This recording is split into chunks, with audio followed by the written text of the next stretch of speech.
Hello everyone and welcome back to another tutorial from Finance for Beginners. In this video, I'm going to show you how you can download and install the Liquidus wallet app on your smartphone.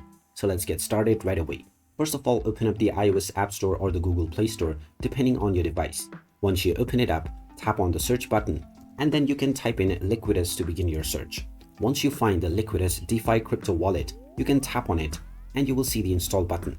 Tap on the install button, which will now begin the download and installation of the Liquidus wallet app on your device. Just wait for a while until the process is completed. And once you see the open button, you can tap on it, which will now open up the app. Now you can log into your existing wallet account or create a new one to start using the Liquidus wallet app on your device.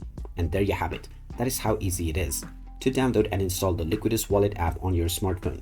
If you find this video helpful, don't forget to hit that like button and subscribe to our channel for more useful tips and tutorials. Thanks for watching, and I will see you again in the next one.